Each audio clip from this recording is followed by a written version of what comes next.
book distribution ki jai, prasadam distribution ki jai, Yamuna ki jai, Bhakti Devi ki jai, Shrimati Tulsi Maharani ki jai, Samaveta Bhakta Vrinda ki jai, Nitai Gaura Premanande, Hari Bol. All glories to the assembled devotees, Hare Krishna. All glories to the assembled devotees, Hare Krishna. All glories to the assembled devotees, Hare Krishna. All glories to Shri Guru and Shri Gauranga. Glories to Srila Prabhupada.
Jayodata Madhava Kunja Bihari Jayodata Madhava Kunja Bihari Jayodata Madhava Kunja Bihari Jayodata Madhava Kunja Bihari Gopi Chana Vallabha Girivadadari Pichana Vallabha Girivadadari Gopichana Vallabha Girivadadari Pichana Vallabha Girivadadari Yashodanandana Brachachana Ranjana Shodanandana Brachachana Ranjana Yashodanandana Brachachana Ranjana Shodanandana Brachachana Ranjana Yamuna Tiravanachari Yamuna Tiravanachari Yamuna Tiravanachari Yamuna Tiravanachari Jayorata Madhava Kunja Bihari Jayorata Madhava Kunja Bihari Jayorata Madhava Kunja Bihari Jayorata Madhava Kunja Bihari Hare Krishna Krishna Krishna Hare Hare Rama Rama Rama Hare Hare Hare Krishna Krishna Krishna Hare Hare Hare Rama Hare Rama Rama Rama Hare Hare Hare Krishna Krishna Krishna Hare Hare Hare Rama Hare Rama Rama Rama Hare Hare Krishna Krishna Krishna Hare Hare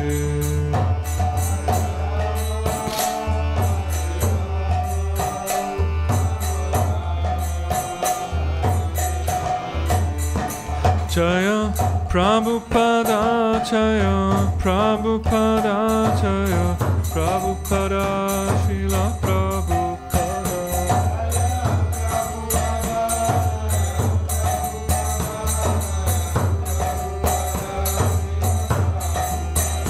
Nitai Gaura Hari Bol Hari Bol Hari Bol Nitai Gaura Hari Bol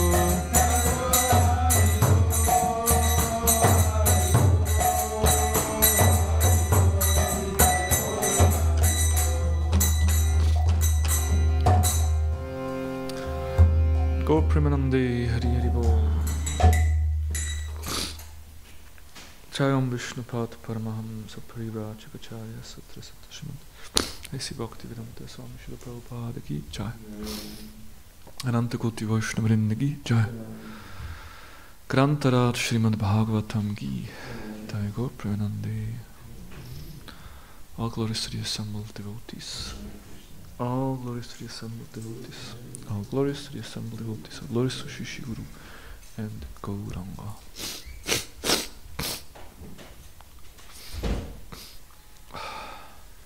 Has someone a tissue with him? Snaustuchel?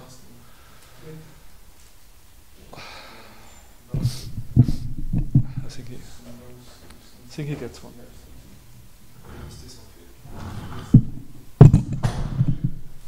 He gets one. It's okay, he gets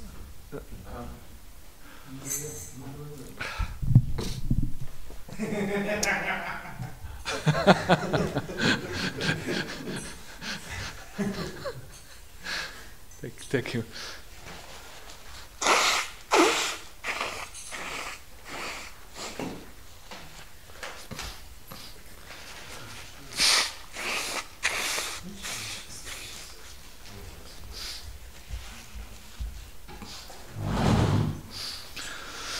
Okay, Hare Krishna.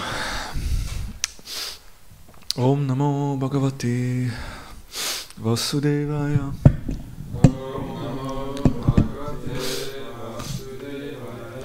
Om Namo Bhagavate Vasudevaya.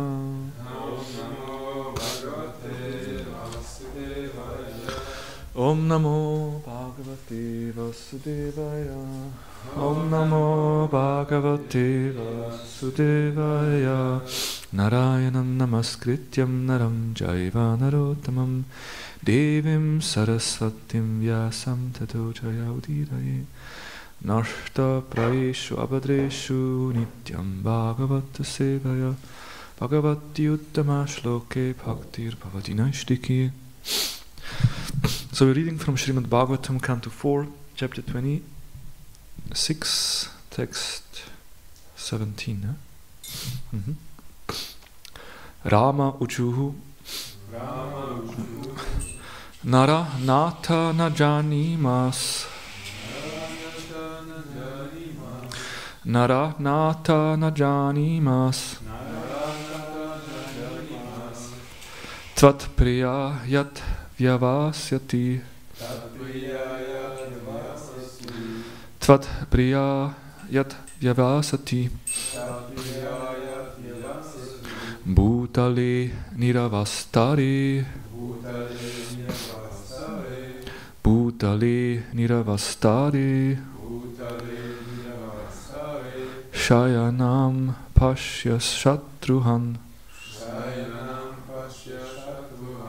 Shayanam Pashya Shatrumhan Rama Uchuhu Nara Nata Najani Mas Tvat Priya Yat Vyavasati Bhutale Niravastare Shayanam Pashya Shatruhan.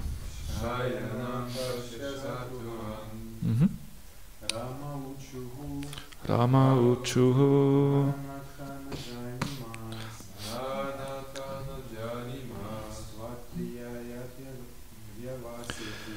Tvat Priya Yat Vyavasyati Bhutale Niravastare Shayanam Pashya Shatruhan.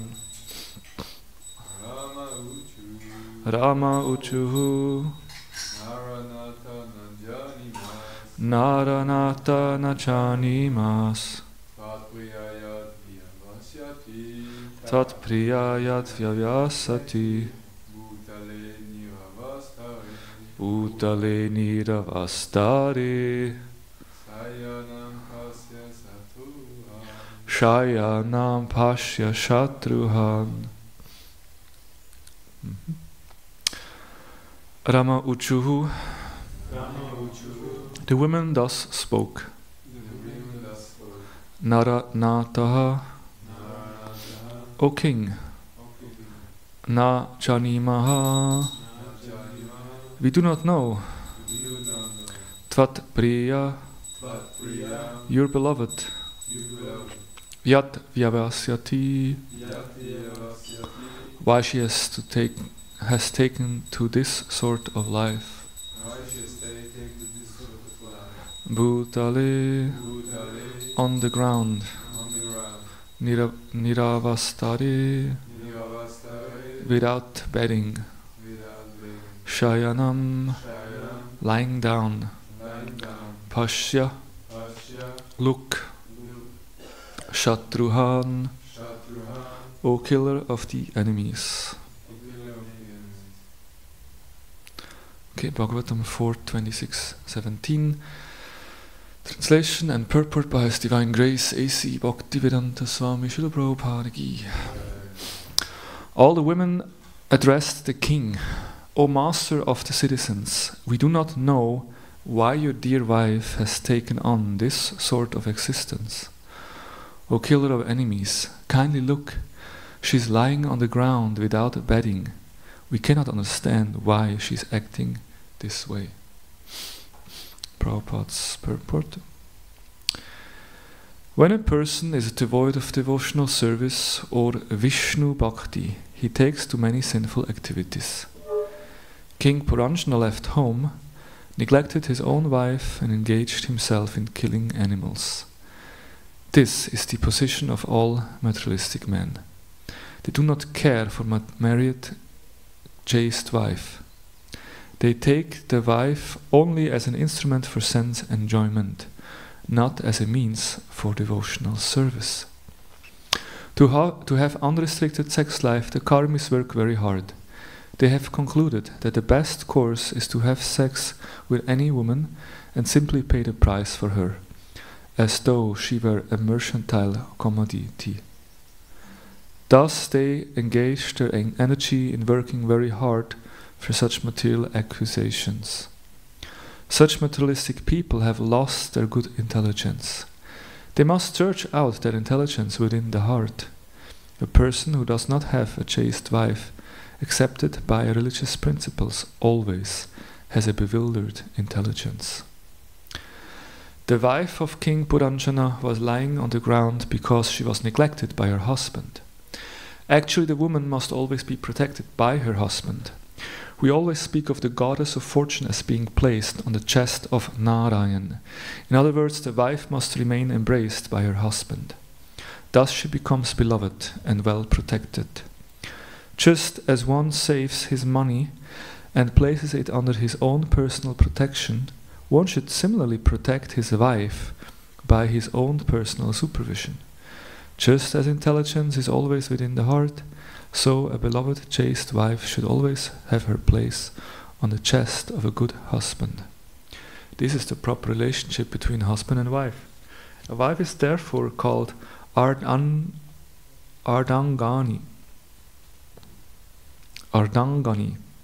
or half of the body. One cannot remain with only one leg, one hand, or only one side of the body. He must have two sides. Similarly, according to the nature's way, husband and wife should live together.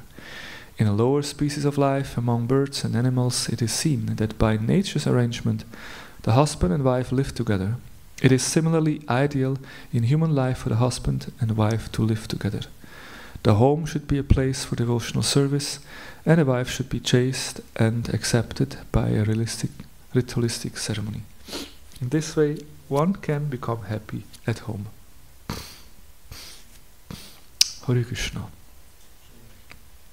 Om Agyanati Mirandasya Gyananjana Shalakaya Chakshurun Militam Yena Tasmai Shri Gurave Namaha Shri Chaitanya Namo Bistam Stapitam Yena Bhutale Svayam Rupa Kadamayam Dadati Svapadantikam Vanchakalpatarubhyascha Kripa Sindubhya Eva Cha Patitanam Pavanebhyo Vaishnavebhyo Namo Namaha Jai Shri Krishna Chaitanya Prabhu Nityananda Shri Advaita Gadadhara Srivasadi Gaura Bhaktavrinda Hare Krishna Krishna Krishna Hare Hare Hare Rama Rama Rama Hare Hare.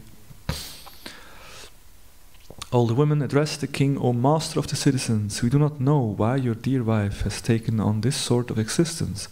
O killer of enemies, kindly look, she is lying on the ground without bedding. We cannot understand why she is acting this way.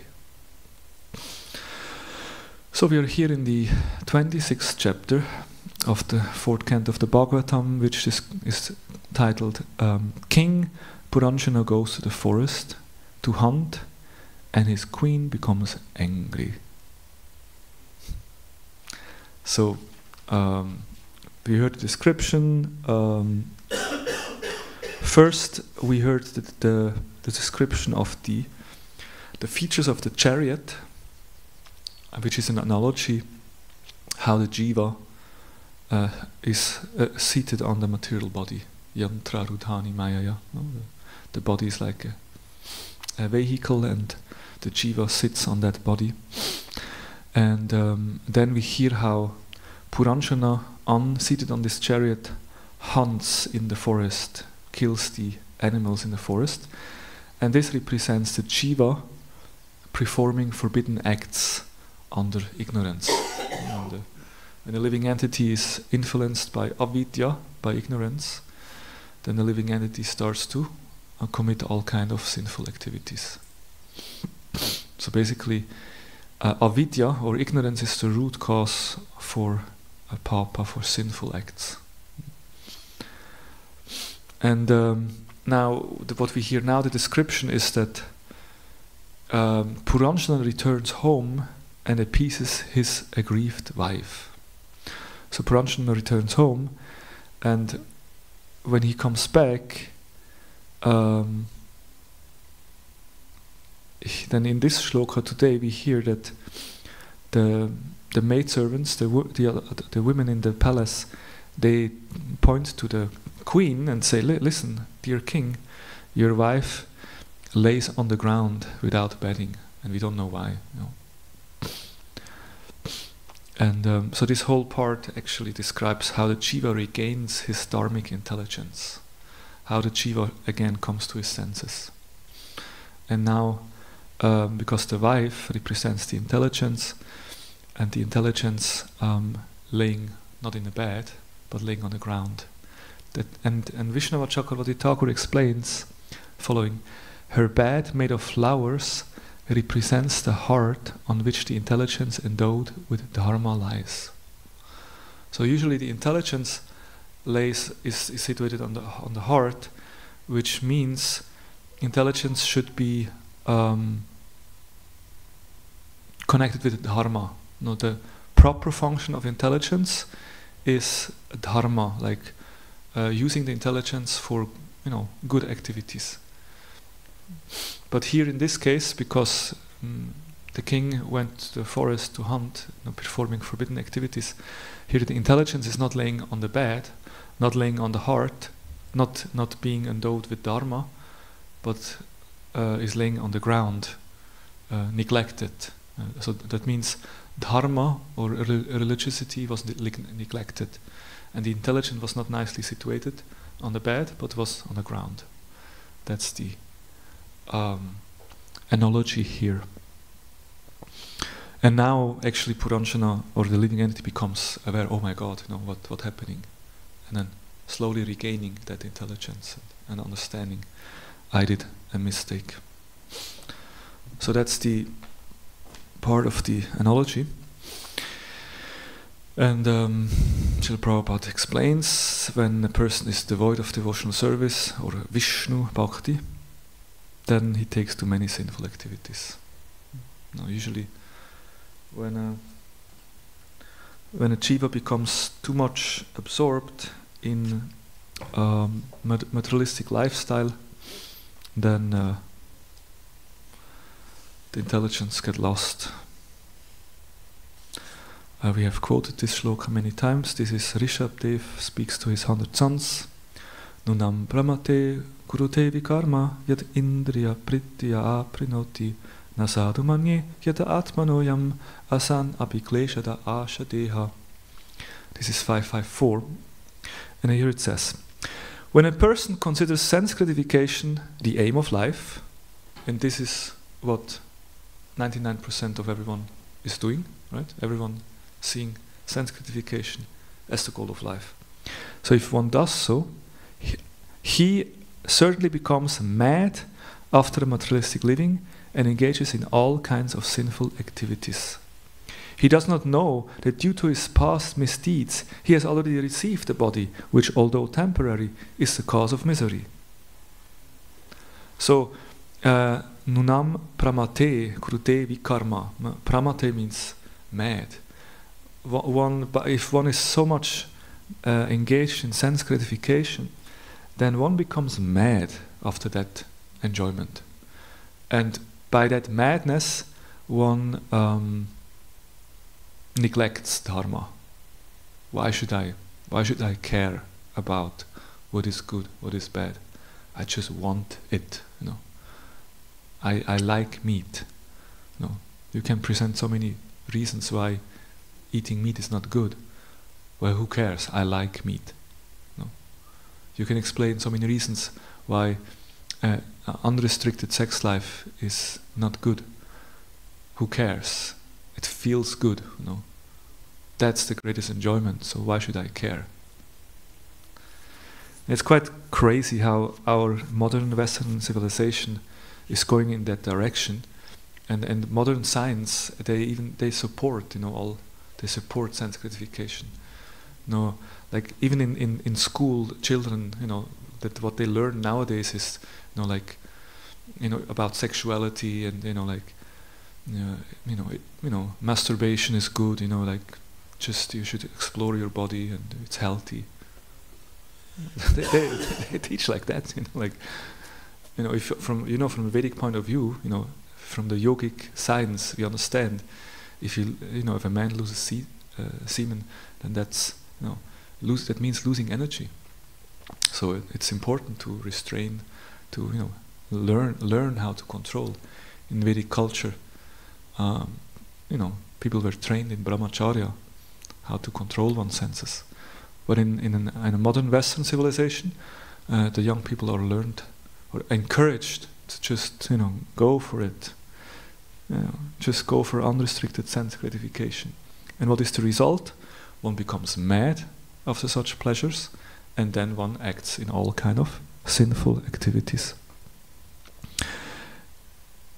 And the conditioned soul does not know that actually, you know, because of that same sense gratification, I have received a body. This body, why do I have a body?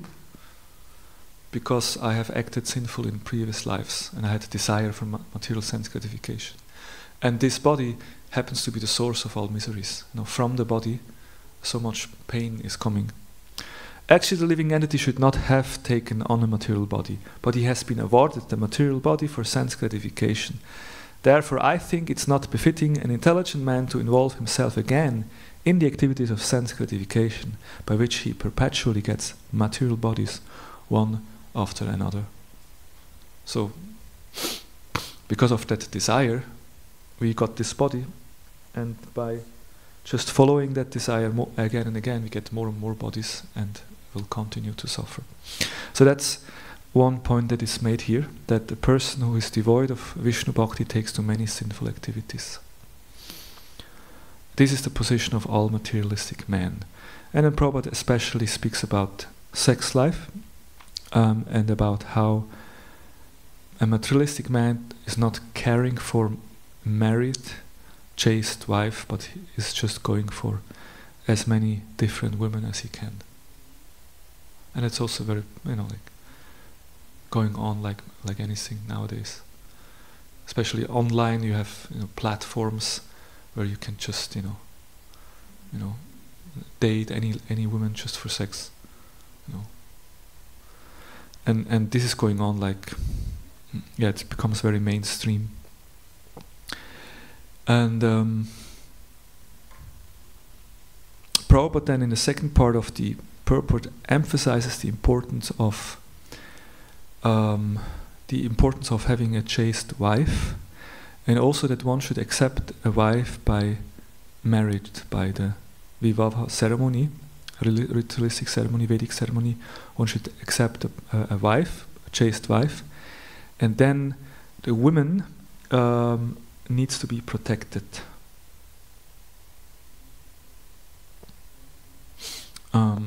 And of course, that's a topic we have heard many times, that women are meant to be protected. And we hear from the Manu Samhita that in her childhood, a woman is protected by her father, and then later on protected by the husband, and in the old age protected by the sons or the family members. So in this way, woman is always protected. Sometimes here in the Western world, ladies, they protest. Why do I need protection? No, I can be independent. I don't need men. What is this? Women needs protection. Means women is less intelligent. Women is weak. and because a woman is weak, we need the man to protect us. No, I'm intelligent enough, I don't need protection. Some ladies, they protest like this. But in this explanation, Prabhupada explains why women needs protection. What would you say? According to the purport that we just read.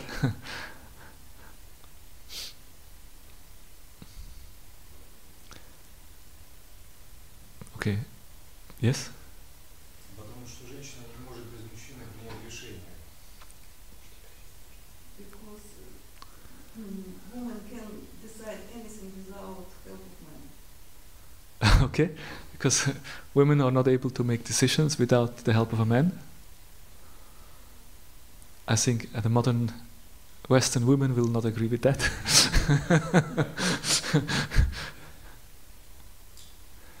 In purport, Prabhupada says, because they are great treasure, women are very valuable.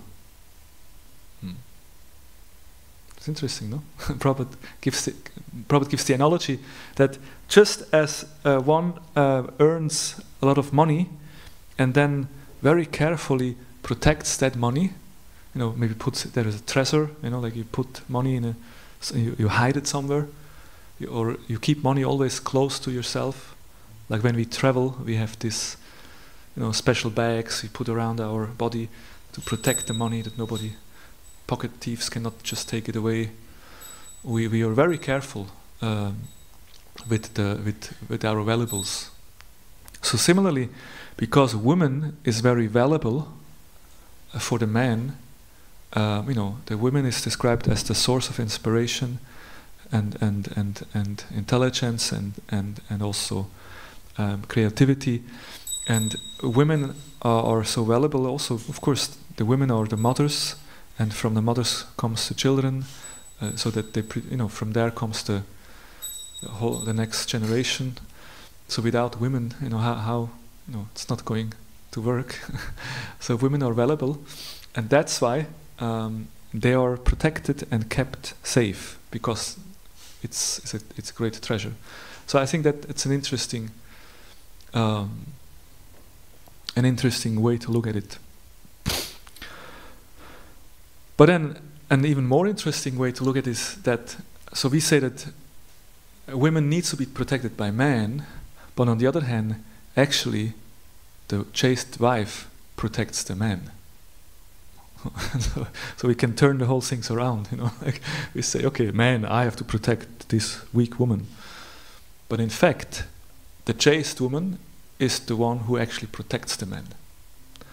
And Srila Prabhupada hints at this. He says, a person who does not have a chaste wife accepted by religious principles always has a bewildered intelligence.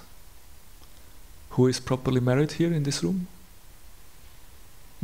You are married? No? No. So at least these 4 gentlemen are not married. According to this statement, your intelligence must be always bewildered. I mean, I'm also not married. So my intelligence also is bewildered. And it's a fact. Intelligence, someone who is not properly married with a chaste wife, the intelligence is always bewildered. Meaning, man is always lusty, always looking for some beautiful woman. That's a dangerous position.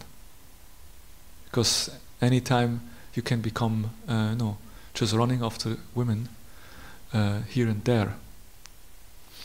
But if someone is married, then although there's maybe still so many desires, but he has his wife. And in this way, the wife protects him. There's an interesting statement in the 3rd canto of the Bhagavatam. Let me see. Yeah. There it says, this is 3:13:20. Purport by Prabhupada. The text itself says, as a fort commander very easily conquers invading plunderers, by taking shelter of a wife, one can conquer the senses which are unconquerable in the other social orders. So there is an analogy given, no? Like there is a fort, eine Festung, and someone who, a commander, the military commander, who stands behind this fort, this Festung. If some other enemies come and want to attack the fort, they can easily protect themselves. Why? Because they are behind the fort. And the fort is built in such a way that it's not easy. Usually when you have the castle or this, there is this, usually they have like a, what do they have? Like a water around the building, and then they have a bridge. Take the bridge up, and then it's very. How can you approach? There is water, deep hole water, and then there is very high walls, and on the top they have this little, like, kind of windows, and then they can shoot arrows on the enemies. So it's very difficult to enter into such a fort. So, and the Bhagavatam says, for a married man, the woman is such a fort. Like all the enemies attack, that means lusty desires. No, I want to enjoy with that woman, I want to enjoy with this woman, I have so many desires. But then there's the wife there, and she protects him. She protects him in a way that, first of all, just the fact that he has his own wife makes him more peaceful. And even if he's so lost and he needs sex desire, at least he can have sex with his own wife, which is married. So there is, there's no fall down. Or, of course, ideally having sex for procreating children. But in this way, he's protected within the own marriage. But if he has no wife, then he's kind of looking everywhere.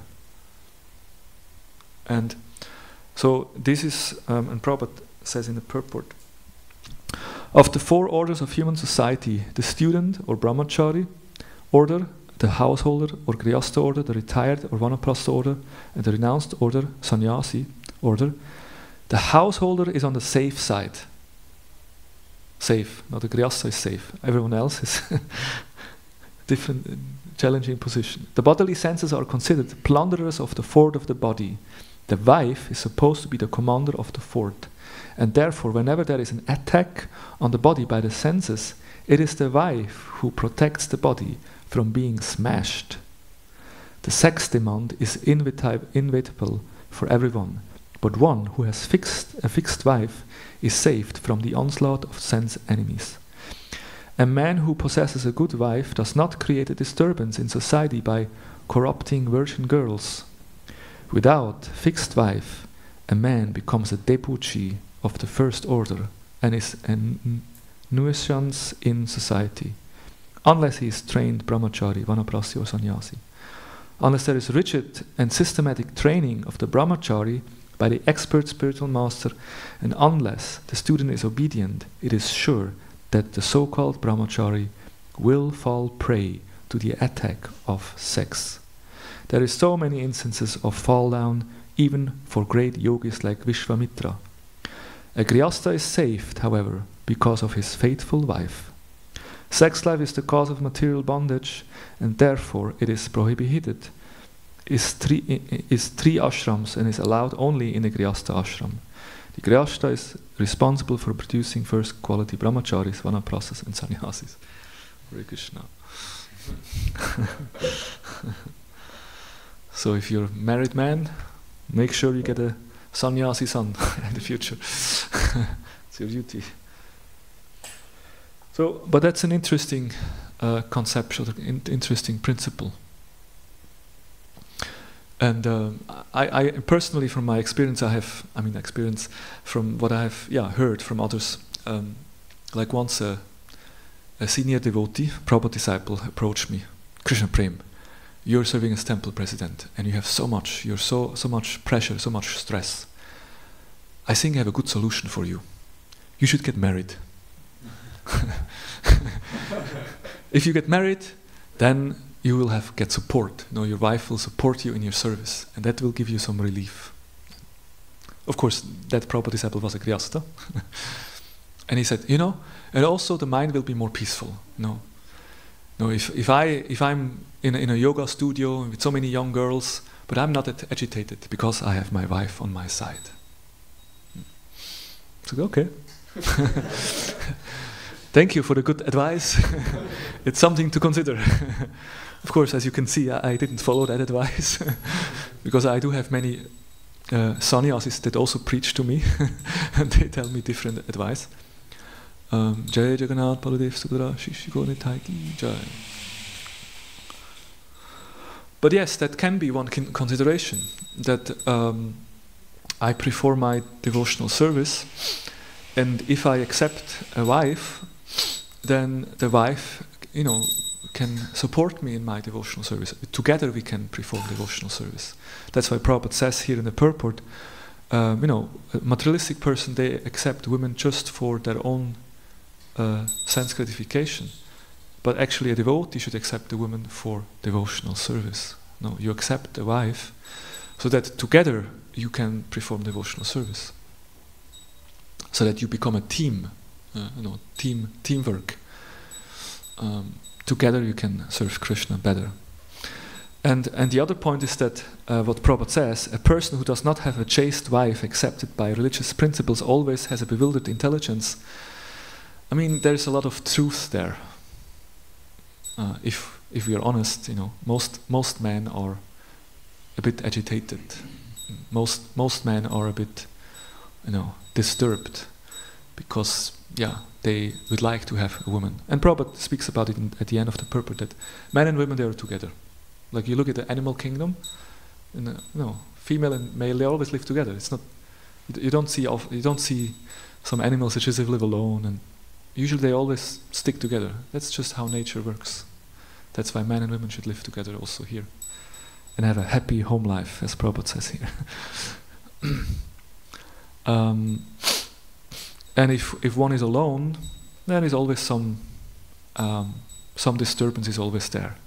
Usually ladies, they feel disturbed because they want to have a husband, they want to have someone, they find shelter and protection and strength. And a man also feels disturbed because he's so attracted to so many different women, and he also feels alone. And I spoke also to brahmacharis, those who have been brahmachari for some time and then they changed the ashram, and they also told me, I feel so much more satisfied now since I have married. As a brahmachari, there was always some tension, somehow I have to push it through. And I cannot look. No, I know she's pretty, very very beautiful, but I cannot look. I'm a brahmachari. There's always some tension. There's always some. Actually, you want, but then I cannot. So that's how long can you do that? How long can you just push yourself? How long can you just suppress a certain need?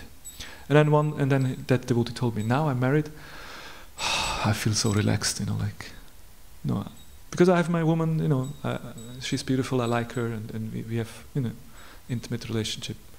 And if I see other women, I'm not interested, because I have my woman, And now they have first children, and now the focus anyway is the children, not so much anymore. Sex life is not so important anymore. Now the child is important, and the relationship. So for most of the devotees, Grihastha ashram is the best situation. And anyway, there's many statements we could quote about the glories of Grihastha ashram, but it's there. But then also, of course, some may decide to remain as a brahmachari.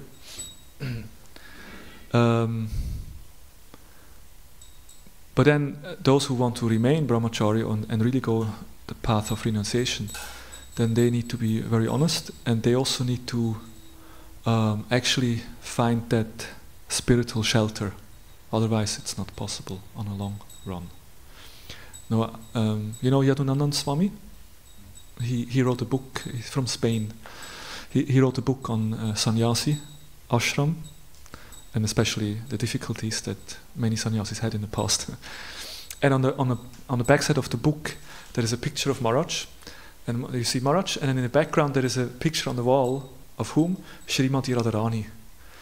And I found it somehow it was very interesting, because there is a saying that behind every strong man there is a woman, right? we have this statement. Behind every strong man there is a woman. Well, like every hero has her, a partner, his partner. So then I was wondering, okay, every strong man has a woman, because the woman acts as that source of inspiration. Usually men become very powerful if they have someone who supports. Like women gives that energy that the man feels like, oh, yes, because women, they support the man, and you're so wonderful, you're so great, and the man, yes, I'm so great, yes. Like the man needs this support, this encouragement, and then man can do many amazing things. But the man cannot do it alone. Usually he gets that support from the wife. But if someone is alone, he's a renunciate, a brahmachari, sannyasi. So where does he get? Which woman gives him that support? It's Srimati Radharani. and that's actually fact, because Daivi Prakriti Ashritaha, that the Mahatma, or the pure devotee, or the one who takes shelter, he takes shelter of the Daivi, the internal energy of the Lord, Ladini Shakti.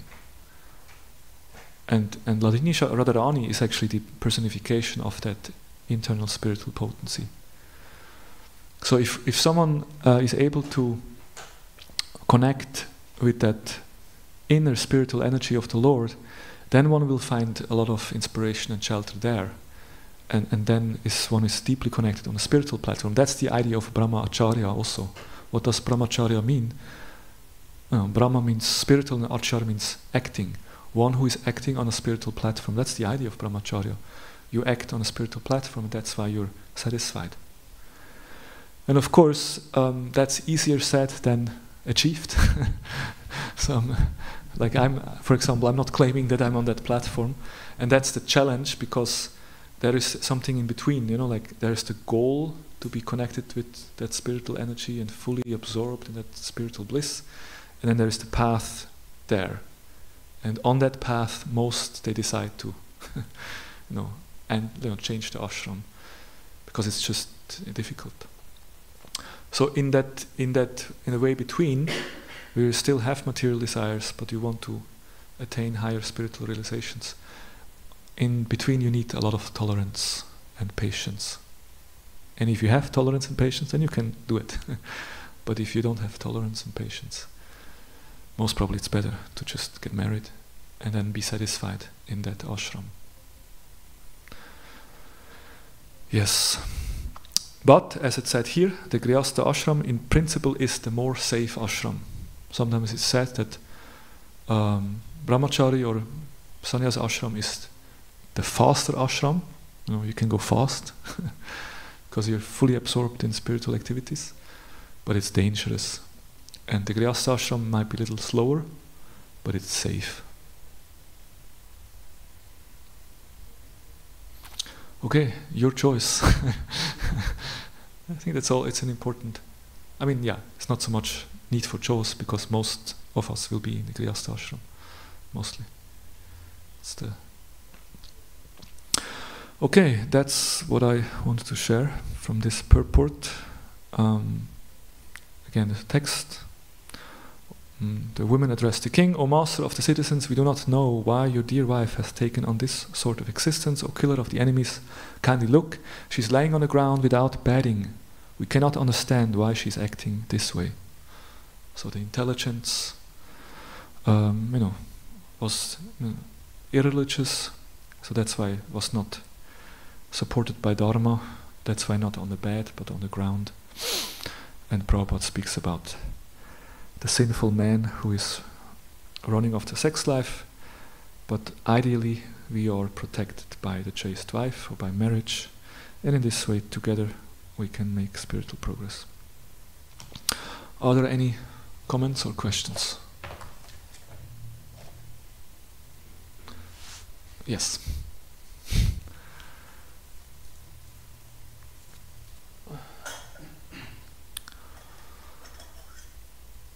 Hare Krishna. So, in theory, this sounds very interesting, nice, but Yes. but then What's the but? I'm not quite sure if I can believe that it's so simple that okay, you enter the Grihastha ashram and then Sure, it's not so easy. all of your mental disturbances gone. Well, yeah, I didn't enter into the other side of the Grihastha ashram, which actually is the Griyamedi ashram. I mean, not ashram. No, there's two things. There's Griyamedi and there's Grihastha.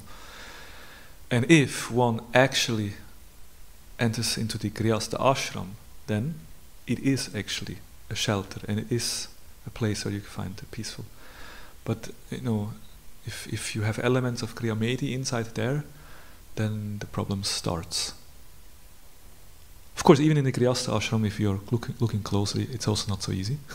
Because even if you're a Paka Grihastha and everything is according to the rules and regulations, still you have to work, you have to earn money, still there will be quarrel with the wife, still there will be difficulties, the children are there. It's a big, big responsibility and it's not easy. Even if you do it properly. That's there, but that's the price you have to pay. And that's something that I recently, I mean recently it's a process, but over the years I realized more and more that we have to pay prices, and usually we don't like to pay price, we just like to have the good, we like to enjoy what is offered, but we also have to pay price. Paying price means, and in both ashram, if you enter the Grihastha ashram, the price that you pay, you work hard like a donkey, and you have to take responsibility, and you have the headache of dealing with the mind of your wife and the children and so many headache. That's the price you pay. But emotionally you feel that, that love and intimacy, you feel peaceful, you have that partnership, you're a team, there's so many benefits. And in the Brahmachari ashram, or the renounced ashrams, you have much more freedom, independence, and you can focus on Krishna. But the price that you pay is you're alone, and emotionally don't have that support. And you have to deal with sex desire, and you have to tolerate it. And that can be a very lonely path, in a sense that it can be very lonely. So, and if you go that path, you have to pay the price for that. That freedom, that independence that you have, there's a high price that you pay. Because emotionally the heart is longing for relationship and intimacy. And to just say, no. Then you have to make it up by the relationship with Krishna. But that's not so easy, as I said, it's not it's not so easy. So in whatever way you go, there is some challenge, there is some task, some price that you have to pay. And then, we have to see. Okay, I have another concern is that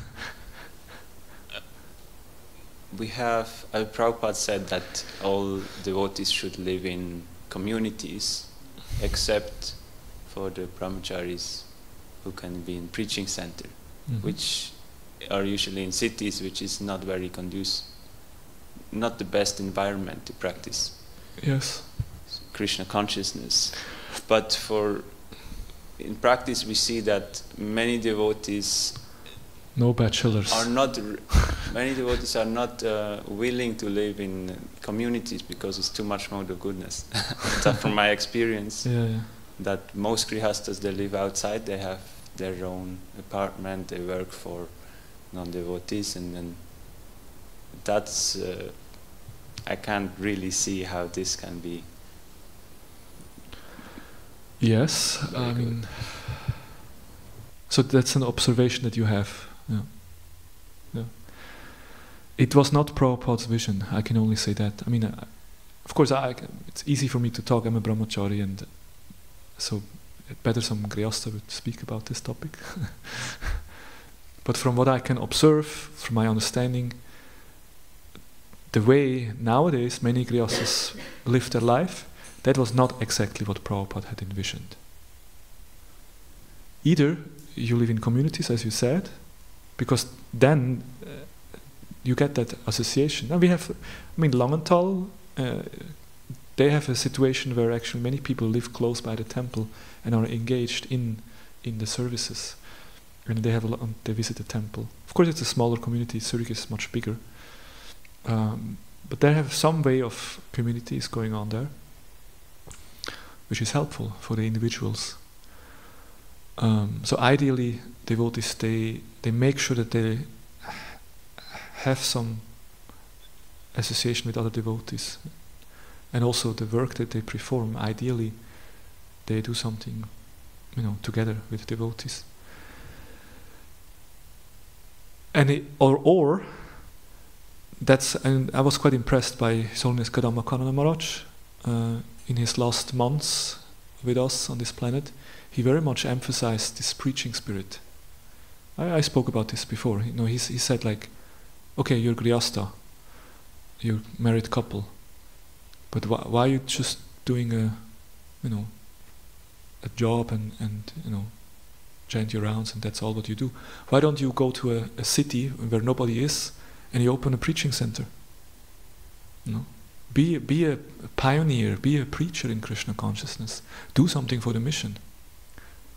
And that's very exciting, you go somewhere and you make sure that you go out on the street, you preach, you invite people, you make programs at home. That's what Prabhupada really envisioned. And that's how it also worked in the early days. And the congregational members, they were very much involved in the mission of the movement. And nowadays it's much more laid back in a sense of, I have my private life, I have my job, my family, and I add some Krishna consciousness to it. And of course that's also good. We don't, that's why I'm saying I'm a brahmachari, Grihastha should speak about this. I don't want to judge or make any. But I'm just saying that what Prabhupada's vision originally was a bit different, yeah. But it's up to us, we can decide, if, and we shouldn't criticize or judge others.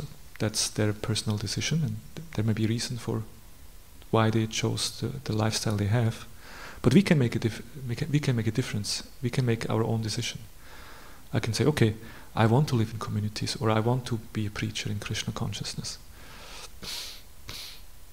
And of course, as soon you have children, then it also makes it also different. Then if you have children, then you have to make sure of, it's another challenge that you have then.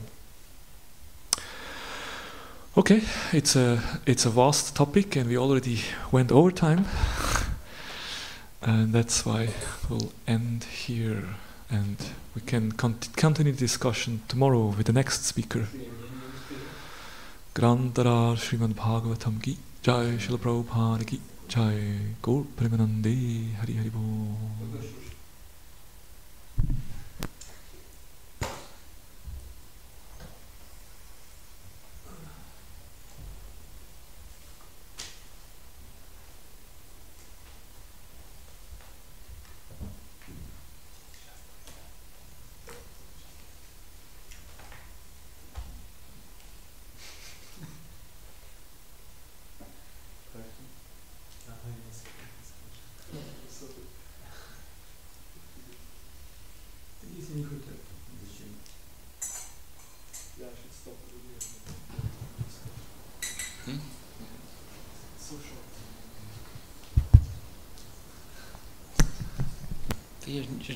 Я же не знаю этого самого.